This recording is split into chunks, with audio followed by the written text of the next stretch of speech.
you want to talk, then let's talk balls.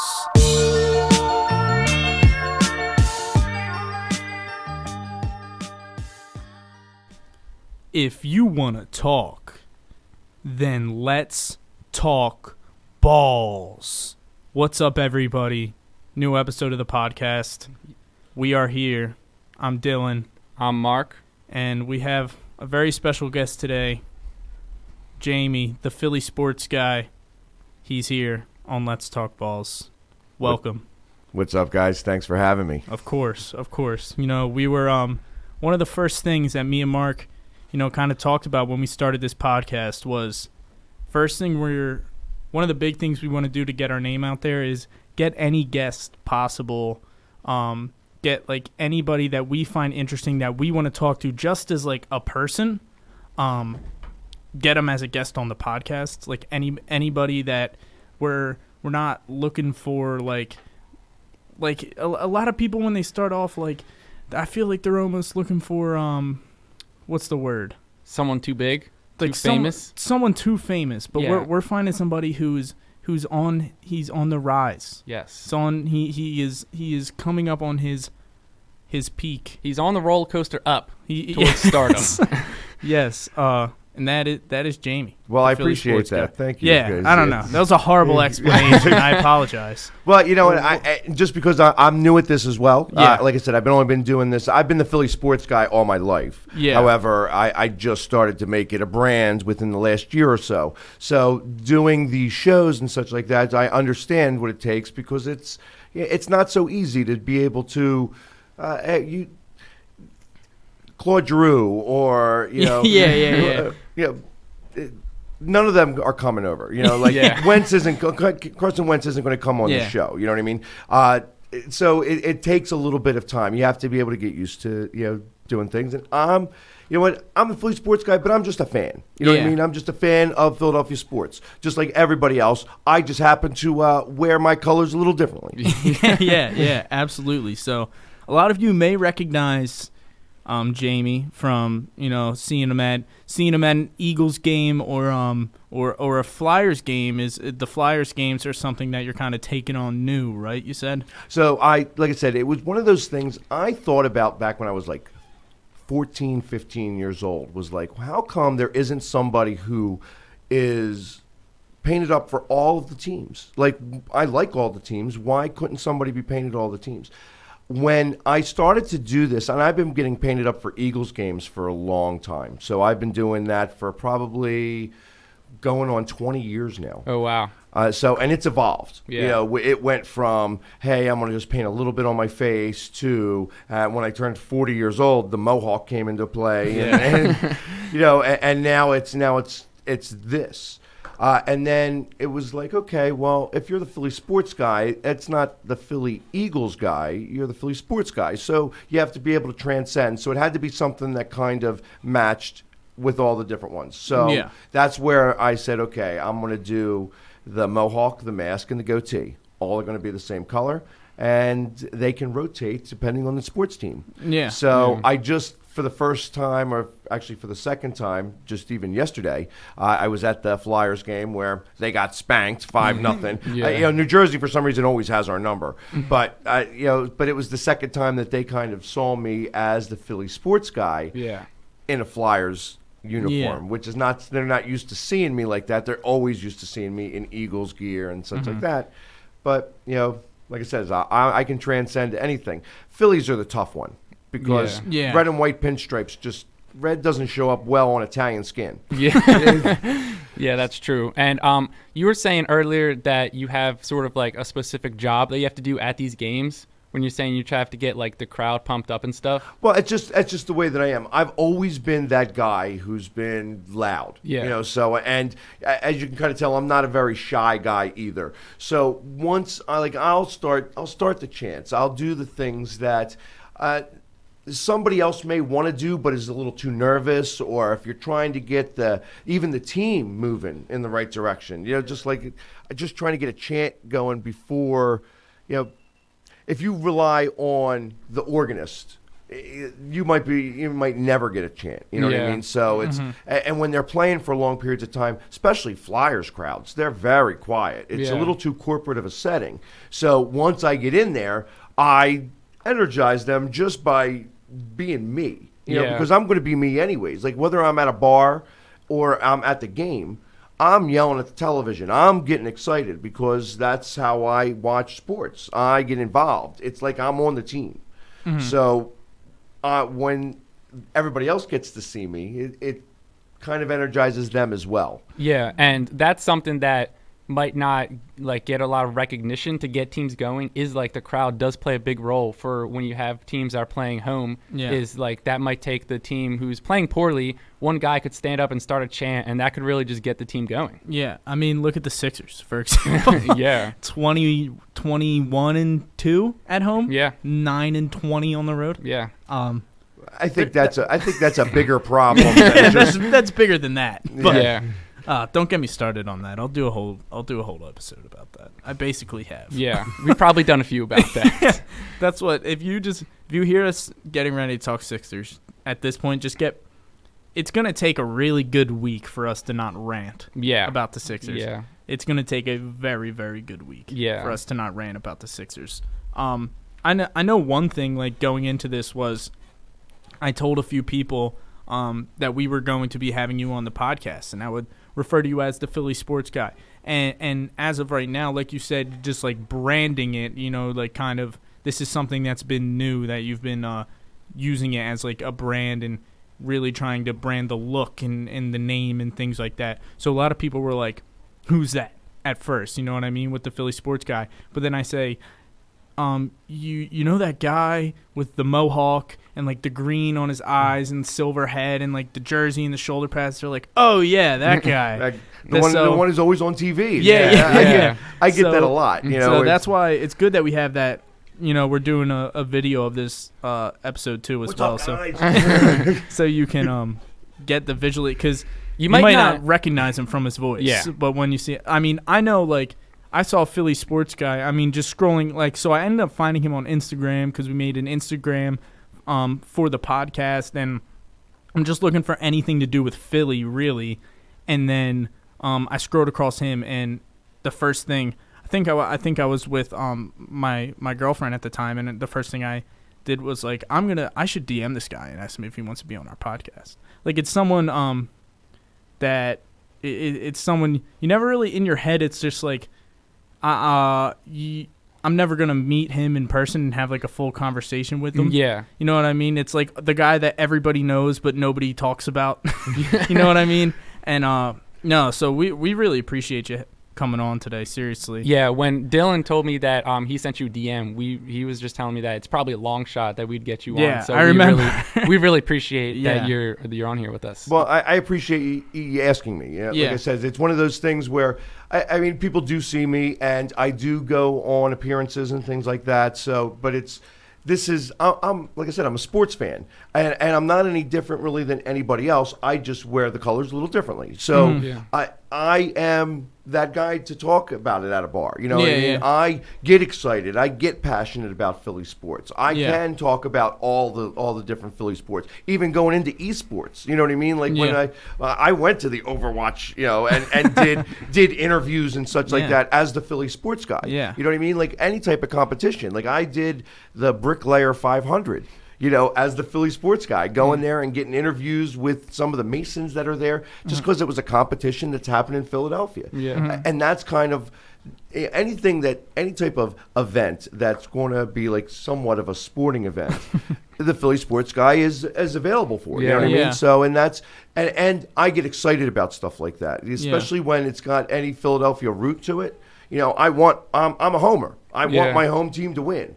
I don't like rooting for another team. You know what I mean? So it's, I mean, I'm sure we're going to talk a little bit about, football and the Super Bowl that just happened. I had a mild, okay, I was happy for Andy Reid that he won, but that's it. You know what I mean? It's like, okay, congratulations, Andy. Now screw that. You know, the Eagles weren't in it, and I could care less. You know what I mean? So that's a good transition to kind of get into that. And then toward the end, we'll kind of get into like little Q&A. We had some people send us some questions they wanted us to ask you and some stuff. So we'll end up ending the show with that. But while you brought it up, let's just get right into the Super Bowl. Yeah. So we said on our last episode, I put a little, almost like a little disclaimer in the front. It's like a recent episode we uploaded just a couple days ago, yesterday. Actually, it went up. I say, if you're looking for like the Super Bowl podcast, that's coming later this week because we can't just have the Philly sports guy on, the guy who, when the first thing you think of with him is the Eagles gear and not talk about the Super Bowl that just happened. So we focus more on the NBA trade deadline just a couple days ago. But, yeah, man, it was a good Super Bowl. It was a good game to watch. It's interesting to see how Kansas City was able to overcome these deficits. You know what I mean? Like they were, all right, they were down 24 points in the first playoff game of the season. You know what I mean? Yeah. And then come back literally in the second quarter. And then the same thing, go down by like 10 points and come back. And then get here, and now it's close to the end of the game and you're going down by 10 points, and then all of a sudden they were able to turn it on. I mean, it also reminds me that like San Francisco had a little bit of what I call the asshole pucker. You know what I mean? That they started to tighten up, and it got away from them. Yeah. And there was, once that starts to happen, one of my favorite movies is The Replacements. And they're, when you got Shane Falco talking about quicksand, and that's exactly what happened to them. Something went wrong. Then another thing went wrong, and then they couldn't get back on top of it. Yeah. And that started with coaching, because he couldn't run the ball anymore. He decided to get away from the run, and then so ultimately it was the coach that kind of pushed the team and didn't put the team in the right position to be able to compete. Because ultimately, I thought that Andy was outcoached for the first 3 quarters of that game. Yeah. Yeah. You know what I mean? I thought initially I thought that he had a great script to get down the field. But after that, it was done. Like that, and there it is, 10-10 at halftime. I'm like, that's not good for Andy. You know what I mean? Yeah. So, and, I mean, one of the big headline with Kyle Shanahan is that, like, the oops, I did it again thing. Dropping the lead. If you do not know, Kyle Shanahan was the offensive coordinator for the Atlanta Falcons the year they blew a 28-3 lead. Don't get me wrong. A lot of that came down to their defense, just absolutely blowing it. But when it came down to it, he put the ball in Jimmy G's hands, and between Shanahan and Jimmy G, they just could not deliver. They couldn't get points on them. Well, going back to that, specifically, that offense was not on the field for an hour and 40 minutes. So between halftime, I mean, the last touchdown that they scored was a defensive pick six. So literally, you had Brady go down and just about score a touchdown, get a pick six, go down and then score a touchdown, and then you start out the second half and then hold the ball for 9 minutes. By the time the offense got back onto the field again for that, they went 3 and out because they lost any bit of momentum whatsoever. Yeah. So, and they just, again, it wasn't something that they were able to recover. And Shanahan likes to pass the moment that the run stops working. So the first 3 and out, he's like, oh, we got to get a first down, so we got to pass for it. Yeah. And they just. I mean, you saw what happened, and I don't even know if it was a matter of Jimmy G not being capable, because I think it was just kind of a mixture of everything. I mean, once the Chiefs scored the first touchdown to Travis Kelce, I don't know about you guys, but in my head, I was like, the Chiefs are going to win this game. Like, once they brought it within 3, I think it was. Once it was within 3, the Travis Kelce, like, 1-yarder, I didn't think there was a way the Chiefs were going to lose that game. They were just they had all the momentum on their side. And they couldn't figure out a way to be able to slow down the clock. Yeah, the 49ers. absolutely. The 49ers just could not do it. And so that went back to coaching. So ultimately, it was the 22 years of Andy, suffering from not getting into the Super Bowl and getting out coached and everything. It never came down to the 2-minute drill. You know what I mean? Which, if it would have come down to that, I would have expected Andy to lose. Yeah, you know what I mean. So it was once they scored that touchdown, where the running back ran it in. You know what I mean? From like a 38-yard run. You know. Oh yeah, the Damian Williams. I mean, it was like, okay, now this is absolutely over. But I didn't think, like I said, I thought that they were going to get a first down. I thought they were going to run out the clock. You know what I mean? That it wasn't going to be, even if they kicked a field goal, I didn't think the 49ers were going to have it in them to be able to go down the field like that. Yeah. They didn't really use Kittle the way they were supposed to. No, not the entire playoffs. They didn't. Right. I mean, Kittle, and he's due for a big contract. I know the tight end market's going to change this year. Yeah. There's a lot of people. I mean, apparently Kittle's due for a big extension. I believe he's on the last year of his rookie contract going into this season, but he will be getting an extension. Like San Francisco said, they're prioritizing it. Travis Kelce is due for a new deal. Zach Ertz, I believe, might be due for a new deal. Or I think next year. Next year, like it's coming up. Somebody else too. It's like then Dallas Goedert in 2 years. Yeah, so Dallas Goedert in 2 years, and then I mean there's another big name one, but I can't even think about it off the top of my head. But like you said, when you having an elite tight end like that, they're a very they're in a class of their own when it comes to the tight ends, like the Ertz and the Kittle and the Goddard, and I mean the Ertz and the Kittle and the Kelce. Why are they not getting the ball to George Kittle? Like they didn't do it the entire playoffs. It really felt like. I mean, and if it ain't broke, don't fix it. I mean, Raheem Mostert absolutely destroyed it in the NFC Championship game, so they didn't really have to pass much. Right, and the one they had to come back in that one game. Literally they used Kittle who bumbled down the field and literally was like carrying three guys with him. That play was probably one of the best plays of the year. So he's a beast. However, George Kittle's awesome. Had the Eagles beat Seattle, I was excited to go play the 49ers. I thought was I. I think that we would have done really well against the 49ers, specifically because the defense is kind of tailor-made for Carson Wentz. So where they have the four-man rush, he can get around them, you know what I mean? Because they didn't really blitz a lot because they did have so much pressure with the four men. That's kind of what they have the exact same defense as the Eagles do. So it's just that they were able to get to the quarterback a lot more frequently. They had 58 sacks, which led the NFL. So I mean but it's the same premise on what the Eagles do.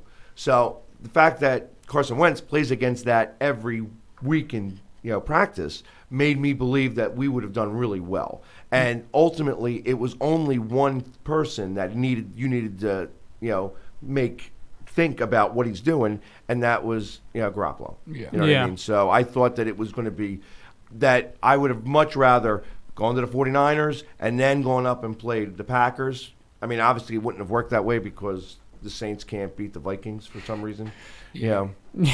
And I guess that with that being said, you said there was like a little moment of like, hey, you're happy for Andy, but like the Eagles weren't in it, sort of thing. And that's kind of where I was. Well, where were you at with that, Mark? Like, were you happy for Andy? Were you rooting for the Chiefs in the Super Bowl? Yeah. I mean, I would have. It's always nice to see a coach that's been here for a long time get a Super Bowl, especially when we got one before him. If he won one before us, like Dillon said before, it would have been a different story. Yeah, it would have been a complete. I guarantee you. I mean, I can speak for myself, but I would like to think I know generally how the Philly sports population would perceive if Andy Reid won a Super Bowl and we hadn't won one yet. Right. I think it would. I mean, I think it was the first couple years that Andy Reid was in Kansas City. They looked pretty good with Alex Smith in there. They had like a couple breakout seasons, and I was like, if Andy Reid wins a Super Bowl with the Chiefs and couldn't win one with the Eagles, I'm going to be so pissed. Yeah, that would have been bad. I mean, I was happy for him. It was one of those things where like I wouldn't like stand up and freak out every time the Chiefs would score, but at the end of the game when they won, I was like, oh, cool, he's got his. Like, let's just move on from it. Yeah. Yeah, and that's kind of how I felt about it. Like I was excited about the fact, like, because the plays that they were doing to actually score were exciting plays. You know what I mean? Yeah, they started to move the ball, I mean, I like good football. So and that fourth quarter was really good for the Chiefs. But it wasn't the Eagles. You know what I mean? Yeah. And I'm glad that he won it not against the Eagles. So oh my God. That would have been horrible, dude. Yeah. Imagine the riots if Andy Reid won his first Super Bowl against the Eagles. Well, now that kind of plays into, because as of right this second, we still have a better chance. I mean, I think we are plus 1,500 for to win next year's Super Bowl. Yeah. And there's only five teams in front of us. So the Chiefs being number one. So my thought is that if we get everybody back healthy again and we figure out, the draft I kind of have very specific tastes for, so I don't think that we need a wide receiver in the draft. I don't trust them to pick a wide receiver in the draft. Yeah. I would rather them do that through free agency. Yeah. However, we got to start to shore up our secondary and such. Mm-hmm. But I think that if we get everybody else back, we're going to be primed to go. Yeah. And it could possibly be the mentor versus the That would be awesome. the teacher versus the student. Yeah. Yeah. That would be, as Dan says, the sexy matchup. Yeah. Yeah, that's what our friend Dan, who, shout out to Dan, hope you're having a great time in Houston right now. He loves to say that when he talks about the sexy matchup. He's in Houston. He about to watch the XFL? Oh my, honestly, yeah, Yeah. They kick off when? Today. Saturday. Tomorrow. Yeah. Yeah. This one thing I wanted to bring up with that Super Bowl. Do you guys think a lot of the talk with like Mahomes winning Super Bowl MVP is that Damian Williams was robbed of a Super Bowl MVP on if like Damian Williams should have won? Let me read you Damian Williams, just his stat line so we have a little bit, and we watched the game so we know like kind of exactly what he played. 17 rushes, 104 yards, 1 touchdown, and then he had 5 catches for 30 yards and another touchdown. I don't know where this Damian Williams should have been Super Bowl MVP thing is coming from. That's my perspective, because I mean, even if you like, I just saw the first thing I saw when on Bleacher Report was they said like Mahomes won MVP, and if you look at the comments on Bleacher Report, it's Williams got robbed, and it's just like, I don't know, man. Mahomes led them down the field for when he needed in crunch time and put up 21 points with 6 minutes left. Like, who else do you give it to? Here's what I got to say about that. So take away the 38-yard run for touchdown. Yeah. And now he's got he's got like 70 yards. With no touchdown. Yeah, with no rushing touchdowns. That was the defense. The defense screwed up there, and that's why he got that touchdown. Yeah. So is that on him? It's not like he did a juke or like was able to spin away from other people. He had an opening the size of a freight truck and went to the end and just beat everybody out there. So No, Mahomes was definitely the MVP. Yeah, Mahomes was absolutely the MVP. In my opinion too. So, like, are the Chiefs the next dynasty in the NFL? Are they going to be that new like Patriots dynasty with Mahomes leading them, kind of sort of thing? Mahomes and possibly Reed. No, I don't think so. And the reason why is because had they, they'd have been there already at this point. So, I mean, all right, they won. They got over the hump the first time. Are they going to be back there again? Well, I mean, the AFC has been a little weak. We're not going to see the Patriots back there again, especially if Tom decides to go somewhere else. Yeah. So I think that Tennessee actually has a pretty good defense. And if they can get somebody who can actually run that team better, like I think Tannehill did a great job. Yeah. I think that he may be better, but I think that they're going to try to move on from him because, I mean, he's a free agent. So, if they have the opportunity to get a quarterback in the first round of the draft, I don't know why they wouldn't pull the trigger on it. You know what I mean? Because I don't trust any of these quarterbacks. Don't? Nope. You're nope. not a Joe Burrow fan? Nope. None of them.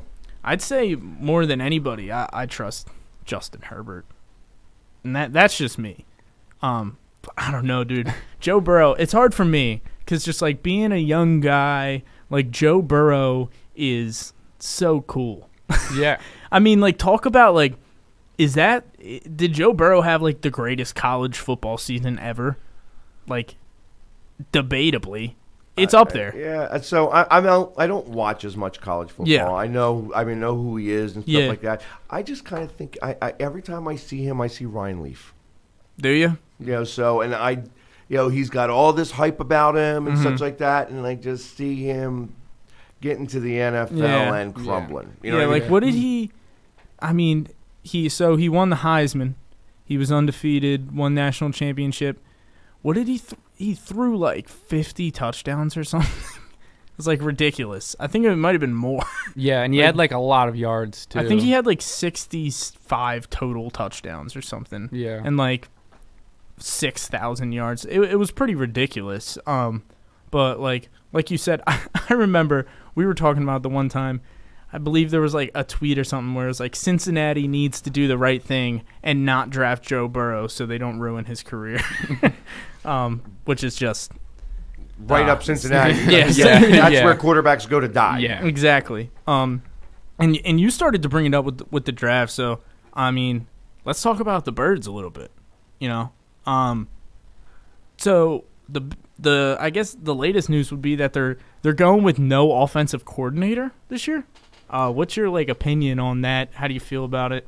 That doesn't really bother me very much. Mostly because it's Doug's offense anyways.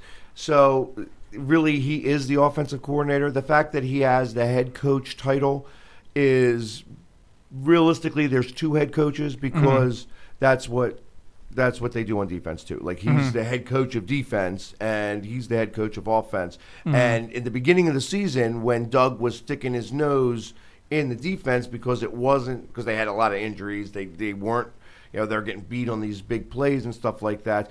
The offense started to sputter. You know what I mean? So it was literally, he was trying to do too many things at once. Absolutely. So once they said, okay, well, I'm going to get away from the defense and I'm going to go back and focus more on the offense, they started to really kick back into gear.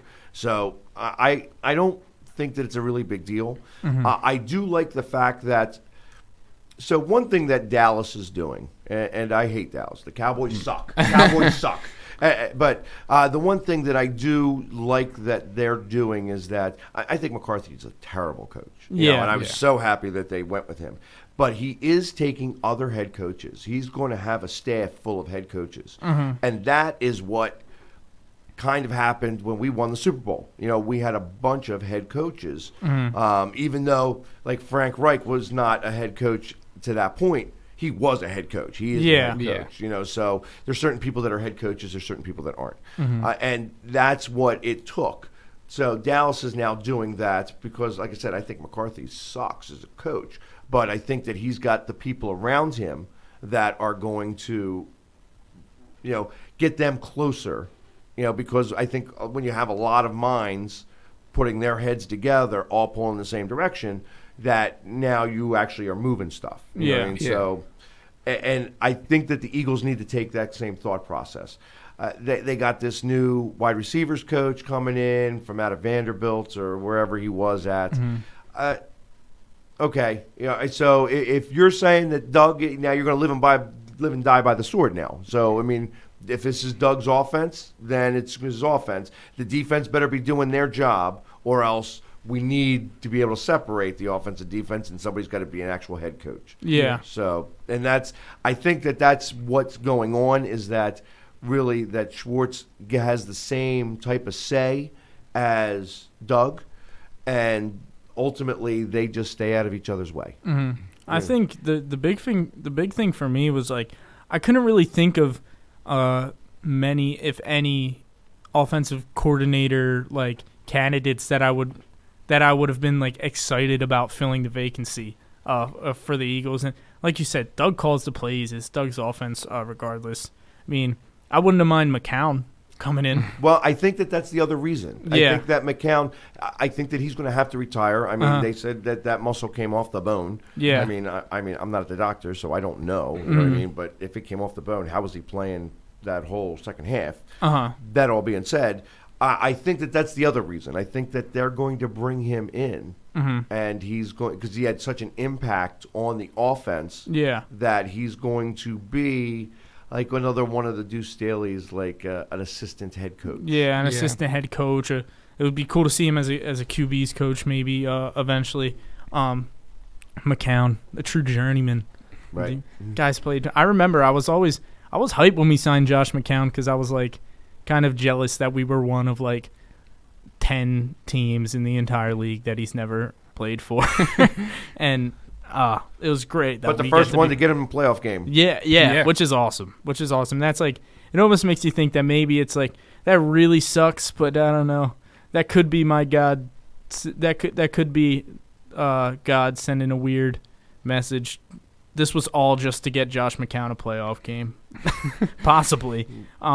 So like you said, you don't want to draft a wide receiver. You said, right? No. I don't trust them to make those decisions correctly. Honestly, the way history has gone. I'm first off, like for a first round draft pick, I am always real big on you get offensive and defensive line help. Yeah. Like that's where you go with your first round pick. Your second round pick should be cornerback. Mm-hmm. The third round pick, I know that we have two. One should be a cornerback because I think that you can never have enough cornerbacks. Yeah. And then the other one should be a quarterback. Mm-hmm. I like the idea of that was the one thing Andy did a lot, was able to pick a quarterback, get him good for a couple of years. He'd get him in the third or the fourth rounds, and then trade him away for a second round pick. Mm-hmm. So I like those assets, and I don't think that what's his name's coming back. I mean, Sudfeld. Yeah, I think that they would have brought him back sooner if they thought he was worthwhile. Mm-hmm. They don't think he's worthwhile. You know, it's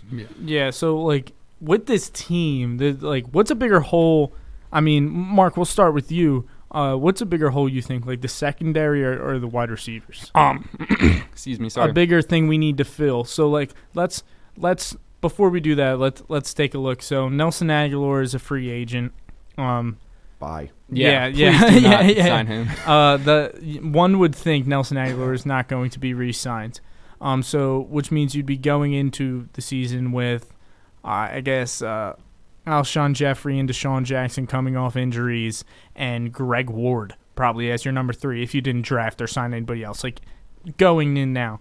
And then we've got some corners, the secondary in general. Let's say Ronald Darby's a free agent. I believe Jalen Mills is a free agent. He is. And somebody else. I know Jenkins wants a new contract. So Jenkins says he's not playing unless he gets his new contract. And then who else? Might be somebody else in the secondary who's a free agent.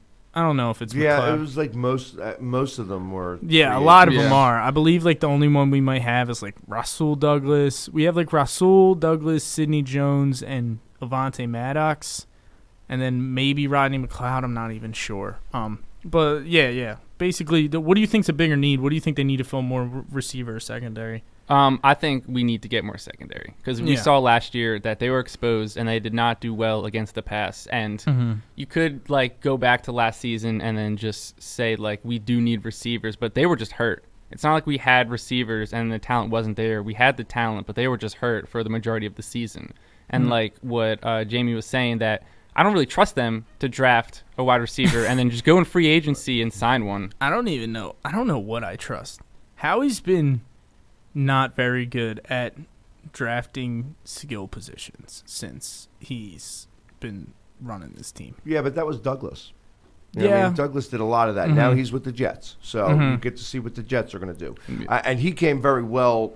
Like he came from the Ravens. So, I mean, the Ravens had good players. I think that some of that has to do with coaching. So, this is when you're playing fantasy football for real. You know what I mean? When you're going through the draft and such like that. I mean, I know how he's not watching these games. He's not watching the film. He's looking at these players. He's got all of his scouts out there and such like that. So that's why I'm a big fan of speed and size. That's the one thing you need in the cornerback position. That's why I also like offensive line, defensive line. You can go with a running back. I mean, Sanders was definitely something worthwhile to take a chance on. I liked the way Sidney Jones started to come back along towards the end of the season. Like he actually started to remember how to play football. And it takes something like that on occasion, that you need to be able to remember what it was like, because he was so great. Then he got hurt, and then he was out for a full season. Then he wasn't fast enough. Like he didn't catch up to the NFL speed. So, and then it took a while, and then now towards the end of the season, he started to do really well. I think that he's going to have a breakout season next season. You know what I mean? Sidney Jones, you're saying? Sidney Jones. One would hope, man. Yeah. Like, I was big on the Sidney Jones pick when it happens. Like, I was a very big fan of it. And like you said, toward the end of the season, he definitely started to come along a little bit more. I mean, one thing that sucks about it is we've never really had him fully healthy. Like, we've never gotten an extended period of time with Sidney Jones healthy. Right. I mean, this would have been his second year, right? Correct. Yeah. So and he, like I said, when you're coming off of that type of injury, you don't trust your legs. You know what I mean? So like he didn't know if he was going to be able to make the cuts, and then he wasn't fast enough. You know what I mean, to be able to. So it took him all of that other time. Then he's like I said, then he's getting interceptions. You know what I mean? Then he blocked like 7 blocked passes in the last 3 games of the season. So I mean, obviously he remembered what it was like to play, and wanted to play. And that's kind of part of it. Like when you start to lose some of your functions, you know what I mean? Yeah. And then now you're like, okay, well, what am I going to do to try to get back on top of my game here? Well, they had to sit him out. And so once they set him out, he was able to, learn from watching and then get the speed back up and everything else. And then like I said, he started to make a difference. They needed to rely on him when it came to the playoffs. And realistically, they still only held Seattle to 17 points. Yeah. Mm-hmm. So, I mean, Seattle was a pretty prolific offense all season long, and they only scored 34 points against the Eagles in 2 games. Yeah.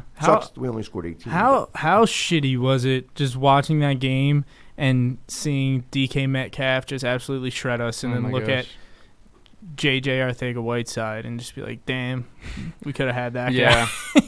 That was the reason why I don't trust them. Yeah. Oh my god, dude! I was such a big DK Metcalf guy going into the draft. I literally remember just being like, because I thought he was gonna go in the first round and he didn't, and I was just like, damn, dude, we might be able to get this guy in the second round. Yeah. And we could have twice, I'm pretty sure.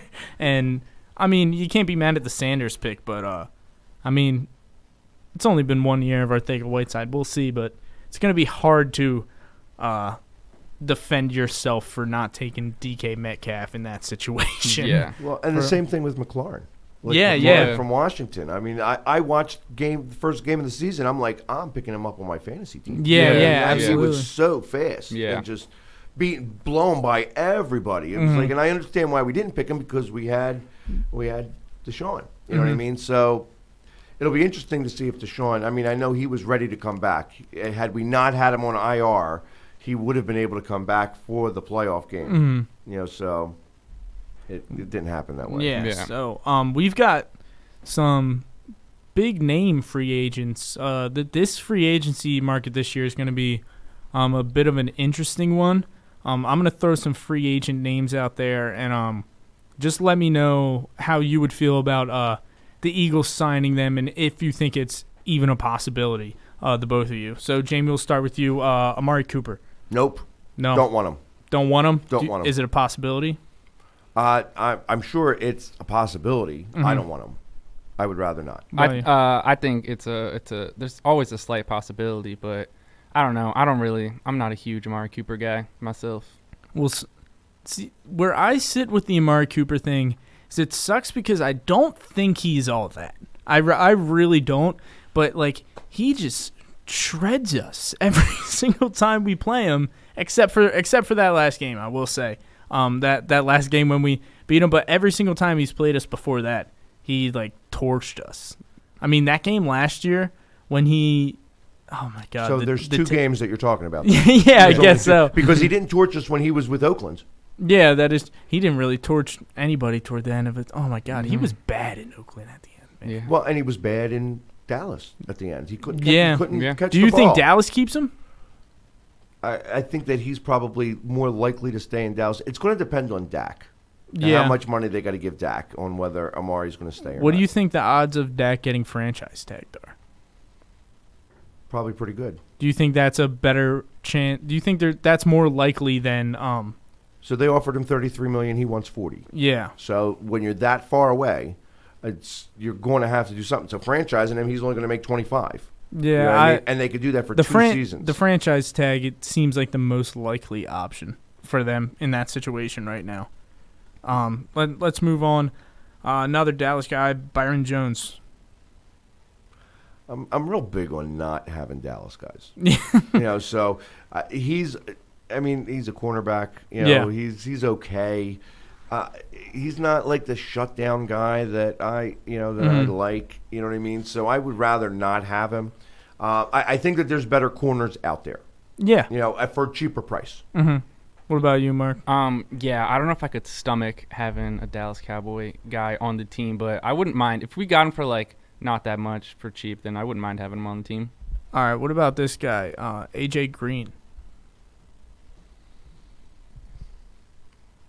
Yeah, I think he's old. Yeah. I don't. Is it depending on a price point? I guess you're looking at. I mean, the one thing that we were this year was old. You could tell that we were over the hill in terms of football years. We were like toward the end of our prime. A lot of our players were toward the end of their prime when we won that Super Bowl. Yeah. Right. Like that was basically the year to do it. And so I don't like that idea.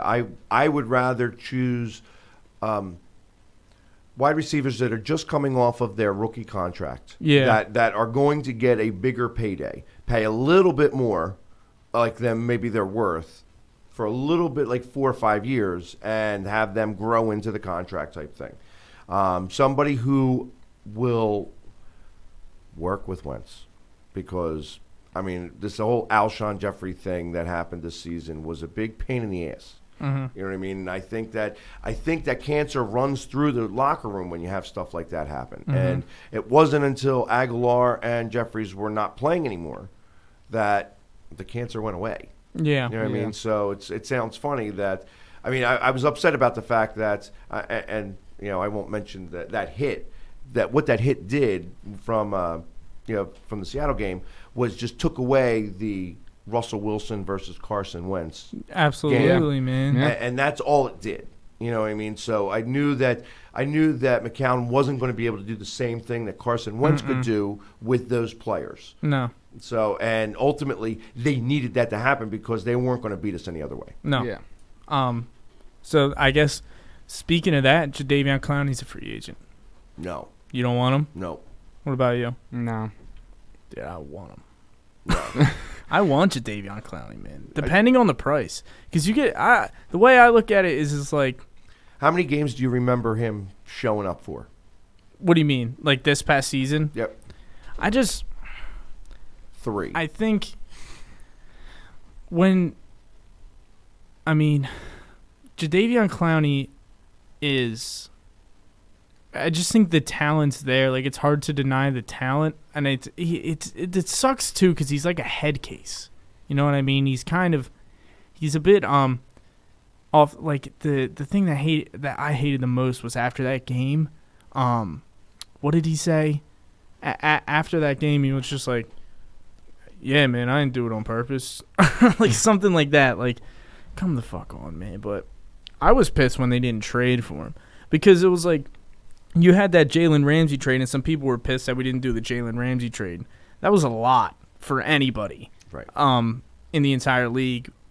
I was more mad about not trading for Clowney, just considering what did they give up for him, like a 2 and a 3 or something? No, I thought it was like a 3 and a 4 even. Yeah, it was like very, very little, and but there was a reason for that. Yeah, exactly. That's where. And it comes into also Houston was not going to keep him regardless. He was not saying to Houston. What about Chris Jones? I don't really know enough about him to be able to say. I've only heard good things. So he probably what's he on Tennessee now or? He's on Kansas City. He just won the Super Bowl. Got you. So so he probably knows the system really well. Yeah, that's the only thing is they run a 3-4 defense over there. So, what is he, an edge rusher? Yeah. So he would come over here and be a D end. Yeah, I don't know that.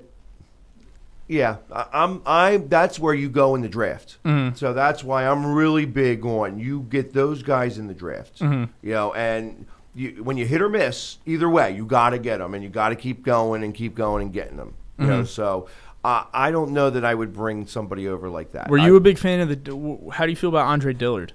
Were you a fan of the Dillard pick? Yes. Yeah. Yeah. Whether and I know how the Eagles deal with offensive linemen for their rookie season. They don't play. You know what I mean? That's just what happens. So I was excited about that because I know that they have to start replenishing. I mean, Peters isn't coming back, you know, and I always turn to Peters was the best at his position for a really long time. When you have the best, there's everybody else that's below him. And now that he's not the best anymore, everybody else is below him. You know what I mean? So it's like we have to really firm that up. We had one side of the line, whole half of the line went to the Pro Bowl. You know what I mean? I mean, if Barrett was still wasn't hurt, he was there too, and Kelsey. So starting from Kelsey over to Johnson, I mean, it was just that, and really Zach Ertz. So I mean, we even went to the tight end on the one side of the line. I think that's where you go. Again, you got to get big men. You start grooming them. I like the fact that I think you're going to see the Australian come back this season. You're going to start seeing him getting worked into the mix. And I can't wait for that to happen because I think Sayamalu really didn't show up well this season. I think that he had a lot of issues in the beginning of the season. He started to get better at the end of the season, but it was just he wasn't himself. He wasn't like he was in 2017 or even 2018. So he had a down season. And I think that you're going to start to see those linemen start to come up, and there's going to be a re-aging process. Yeah, you know what I mean? Absolutely. I know that was a big thing. Like Jason Peters was pretty adamant that he wanted to keep playing. I don't think it's going to be here. He doesn't want to turn into Spikes. I was hoping they'd make him a coach. That would be awesome. Yeah, I'd love for him to be here and coach. Yeah, but obviously he doesn't think he's ready yet. So yeah, we'll see. Yeah. I know one of the big talks before we get into like this little Q&A is I just want to ask when it comes to Zach Ertz, if he's due after the next season for a contract, where do you sit with that?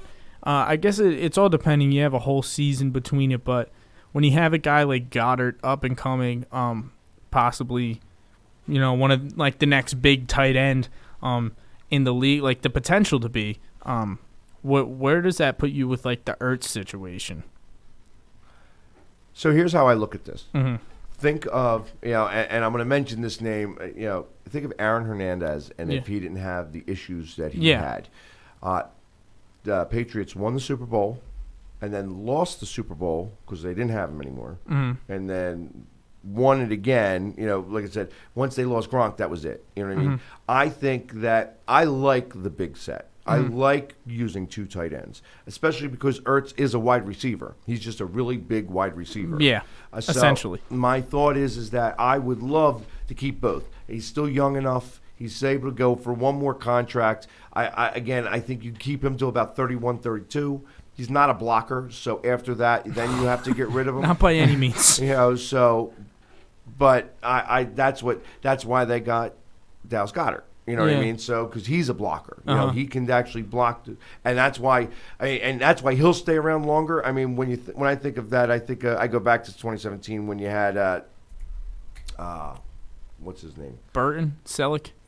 Yeah, Brent Selleck, and I mean that guy was a beast. Yeah, you know what I mean, that's like I tell you, I've taken more pictures with Brent than I have any other Eagles player, and I could be wearing my shoulder pads and everything, and he still looks like a monster over me. You know what I mean? It's just. Yeah, but he was great at that. You know what I mean? So and he's an Eagles Hall of Famer for sure. Yeah. For sure. So yeah, with that being said, let's move on to a Q&A. We want to know a little bit more about you and how this came to fruition. So we'll start with I know Mark's got some questions over there. Yeah. All right. So I just wanted to know like what was the atmosphere like at the Link when you were at the games throughout the season? So it varied. You go to like the Detroit game. Actually, was a little funny. And then we had the one guy who actually had a massive heart attack, and that happened fairly close to me, and I like that game took on a whole new meaning after that. So the game wasn't like unimportant anymore. You know what I mean? Yeah. So I mean that guy was. I mean, for 20 minutes, we're too busy paying attention to the chest compressions and stuff like that than I was to the game. So that took the air out of everybody's sails, and of course we lost that game. The Dallas game was probably the most exciting game to be at, where it was just Chicago was okay, you know what I mean? We were up for that, but Dallas, I want to say that the stadium was much more electric for Dallas than it was for the Seattle games, and I would say both the Seattle games. Like Philadelphia's funny. You know what I mean? So, like, when we think that we're going to win, like when we were up for the Super Bowl, there was an electricity that was in the air. For the Dallas game, there was an electricity that was in the air. Like, we were going to win that game. There was nothing that was going to take it away from us. Yeah. When we went to the playoff game, the Seattle game, it wasn't the same way.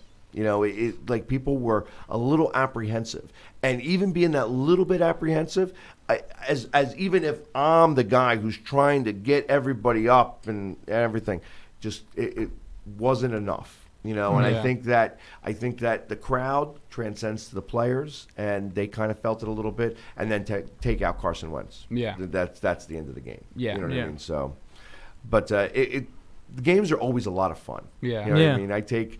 It's like I go there. I have to get there a few hours early. I take 4 steps picture, 4 steps picture, 4 steps picture. So I love being with the crowd. I love getting them all hyped up. And then, like I said, once I get in there, if I don't drink, I have to only drink water because I lose my voice. I'll start getting way dehydrated because I'm just raw all the time. Yeah. That's the way I don't ever talk bad about the family. I don't ever boo. Yeah. You know what I mean? It's always positive all the time. Even sometimes it's hard to be. Yeah. You know what I mean? Yeah. I know my birthday was really tough. My birthday was October 20th, and we got spanked by Dallas. You know what I mean? And that was a very tough game to watch, you know, and try to stay upbeat about. Yeah. So when was the first time that you decided to put all of your makeup on and go in full pads to an Eagles game? The Saints game, Saints playoff game, 2018. So that year, like I go with a group of guys, and we usually go to one away game a year. Yeah. And they went to Europe, and while they were in Europe, I was working at a job that I couldn't get away from. So I didn't go to an away game. And I'm like, and they were having such a tough season, and I would go to different bars and watch the games. And when I go to a bar, I'm just as interesting to watch than if I'm at a game because it's the same way. I get my own television. I am standing there like this in front of the television, just screaming and doing my thing. And people would come in and they wouldn't care about the game. They'd come in to watch me watch the game. Yeah. You know what I mean? 'Cause it's that funny. So when the bar I was going to broke the television. Somebody broke the television, and they weren't going to replace it. So I had to switch bars. And once I switched bars, they started winning. So I had to stay at that bar. So I said that if they were, I told them that if I was going, if they make it to the playoffs, I'll come to the bar all painted up. And they made it to the playoffs. That was the double doink. And I said that if we won that game, that I'm going to go to I'm going to go down to New Orleans for that game. And I went down there for that game, and I knew that Sean, who's the other guy who wears the shoulder pads, wasn't going to the game. Yeah. And I was like, okay, this is my time to pick up the reins here. Like I'm going to be this guy. I'm all hyped. I went into that stadium 3 hours early. The videos I have from that day were comical to watch now because I was just so hyped. Yeah. Like people are coming over and filming me, and like I'm yelling at them if they're Saints fans and whatever. I got to do an Eagles chant with Jeffrey Lurie. Oh wow. You know what I mean? So it was like a lot of fun. Yeah. You know what I mean for me. And unfortunately we lost. Yeah. But and that's when they even put me, like Alshon Jeffrey dropped that ball and he made a video and he put me in the video. So it was like, oh, how about that? I guess I got a little bit of recognition. I mean, plus I was on TV that day and such like that. It was the first time I was ever shown on television. And, I came back and I got asked to do a commercial for a charity.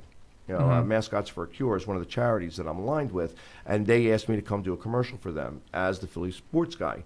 However, it wasn't a name for the Philly sports guy yet. And, after I did the commercial, they're like, we think that this could be a brand. You're like the Philly sports guy. We should see if that name's even available. Yeah. And it was. Nobody had the Philly sports guy. So, hence, a little over a year ago, this all came about. Yeah. Yeah. That's awesome. And I went to 12 games this year. Oh, wow. Nice. Did you go to every home game? No. No? Not everyone. So I missed the first Seattle game, and I missed the Washington game. I couldn't get a ticket for opening day. Opening day. And then how many what away games did you go to this year? So I went to both Washington. I ran a trip to go to Washington. I'm going to run a trip or 2 trips every year. So I want to be like a bus trip. So I went to Washington and New York. I went to Buffalo. I went to Miami. And I think that was it. So, So I didn't go. I guess there was only 10 games that I went to. Yeah. That's awesome. No, Yanni, you've got some more over there, I believe, right, Mark? Yeah. So hold on.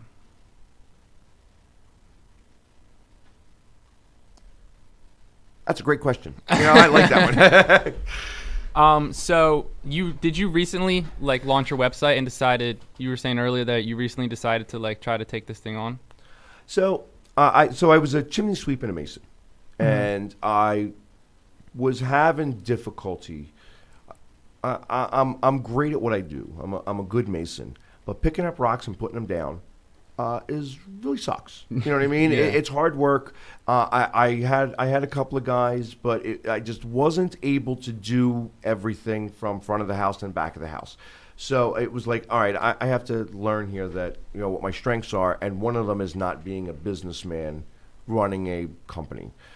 So I just was like, okay, it's time for me to do something else. I am comfortable outside of my comfort zone. And once this kind of started to work and pick up some steam, I was like, okay, you have to go to the draft. So I went down to the draft, and I'm like, I don't want to go to the draft. I'm like, why would I want to go down there? I don't even know anything about the draft. I don't pay attention to the draft. It doesn't excite me. Thank God I went. It was one of those things that where first off, there wasn't any other guys that got all painted up for the Eagles, so I was their one super fan. Yeah. And they were like, everybody there was very excited for me. You know what I mean? So all the other super fans were all in one place, all in the center stage, and I got to take pictures with them all, and we had it was just a great time. And I was like, wow, this was awesome. This is what this is all about. And I was doing interviews. I just got a camera and a microphone, and I'm started doing interviews with other super fans, and I was busting their balls a little bit. You know what I mean? I was being Philly without being crude. You know what I mean? It's you got to beat them up a little bit, but you got to make sure that they're able to talk to you. Yeah. So I was talking to the Vikings guy and talking about, hey, thanks for the Super Bowl. You know what I mean? Stuff like that. And then talking to the Houston guy who we had just picked up Dillon, who they wanted. Yeah. And we jumped in front of them, and they get it. You know what I mean? They get the joke, and it all kind of played well. And I just watched it slowly grow, and then it was like, okay, you got to come up with content every day. I'm like, how do you come up with content every day? I can write about the best player to ever wear the number and do a countdown from 100 days. Yeah. And that's what I did. And I started to, I can write a little bit. So I started to pick players and say, all right, this is the player. And then I started to write a little story about it. And then I started to write about some of the things that I did, or, my memories of him. And it started to become like articles. You know what I mean? It started to become like a bigger deal, and people were waiting for it every day. So it was like, okay, this is kind of, is this me? That this was kind of fun. So, and then it was like, okay, now I got to come do interviews, and I got to do the Philly fan caves and the opposing fan interviews, which I like to bust their balls. You know what I mean? And then tailgate interviews where you have these guys that come with these big monstrosity vehicles that are all decked out in Eagles gear, and how do you not go in there and interview that guy? Yeah. So there's so much things that go around with the Eagles that nobody would even know about unless somebody started to go out there and do it. And I was like, well, I guess that's me. you know, and just because I'm a fan, and I'm a fan of fans. You know, like I like it when somebody goes crazy. I like it when somebody goes nuts, and somebody can match me in my intensity. That's exciting to me because it doesn't happen very often. You know, so if somebody's going to go out and have like this huge bus that's going to be completely decked out to the nines and Eagles gear and all the paraphernalia and all of the history that they have in that, that's exciting to me. And then getting to talk to them and you get to hear how their excitement about the Eagles just gets me all juiced up. You know what I mean? And that's when it's like, okay, now I'm ready to go into the game and tear somebody's head off. Yeah. You know, and that's what they want me as. They want me to be that guy. Because, I mean, that's part of my rules. Like, I have 3 rules that the Philly sports guy goes by. I don't curse, I don't sit down, I don't shut up. And just in case, I have very big hands. And when I'm not talking, I'm clapping. And these hands, I'm the loudest clapper that I know. You know what I mean? I have yet to find somebody who can clap louder than me. Yeah. And it's just... it transcends. You know, it's like people get excited. You know, I get a lot of hate too. You know, I look like I'm a Halloween. You know what I mean? Why you got to get all dressed up? Why you got to wear shoulder pads? You ain't playing. Well, I am playing, and I am putting it out there. I bring it every play of every game all day. You know what I mean? And that's how it is. That's what the Philly sports guy is. I want to be like every fan. What every fan wants out of their team, that's what I want to be. And I want to bring that type of intensity to the game with me so that I can energize other fans to be as excited as me and energize my team. Because it's the one thing I don't want to do. I don't want to ever embarrass myself, my city, or my team, ever. So that's why I never am a booer. Like, I'll you know what I mean? But I do my best not to boo. You know what I mean? Or like it's always positive. It's always can't talk bad about the family. You know what I mean? That's because it's my family. You know, and if I'm going to talk bad about them, I'm going to be constructive. You know what I mean? And think of what I can, do to change it. I'll talk bad about Dallas. Dallas sucks. Dallas sucks. You know, but that's kind of how I feel about it. You know what I mean? Yeah. It's just, I love, it's not just, like I said, it shows more on the Eagles because it's once a week and I got a lot of airtime. Yeah. They showed me on TV a lot. I just say that they like putting the handsome guys on TV. Realistically, though, I'm not doing anything to get on TV. I'm being me. Yeah. They're finding me because I'm loud and because I'm always at volume 15 for the entire game. Yeah. Well, that it rubs off on everybody around me. Now everybody around me is excited, because I'm excited. Yeah. And that's what does it. Yeah. With that being said, we're gonna get ready to shut it down. But I know we gotta let you plug your new podcast. You're doing a new show every week, the Flyers show. Talk a little bit about that and plug your social medias and things like that. It's Flyers Checking In, and we're having it at the R Park Tavern in Ridley Park. It's a live show. We go from 6 to 7 every Tuesday night, and it's also $2 Tuesdays there, so all domestic bottles are $2. So everybody wants to come out. We can all get drunk together, and we'll watch my show, and then we'll do trivia in between the periods, because most of the time the Flyers are playing on Tuesdays, except, of course, these last 2 weeks, which they play on Mondays, which never happens. But it's one of those things where I did a Monday Birds breakdown, and now that it's Flyers, we go into Tuesdays because that's when the Flyers typically play, and I want to get, I want to get people in there for the games and stuff like that. Like I said, I get all hyped up. As far as social media, I'm on all the social medias as the Philly Sports Guy. You have to put the in the front of it, so the Philly Sports Guy. I'm on Facebook, Instagram, Twitter, TikTok, Snapchat. I have them all, and it's like I said, most of the time you'll get me.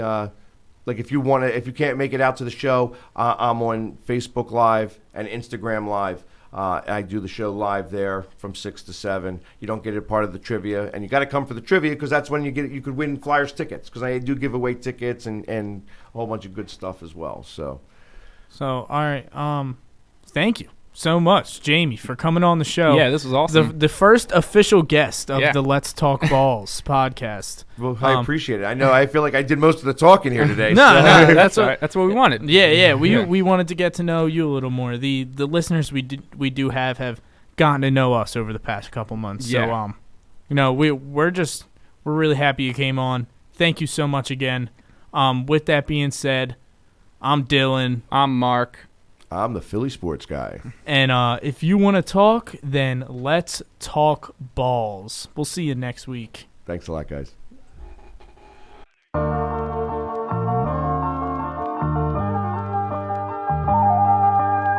If you want to talk, then let's talk balls.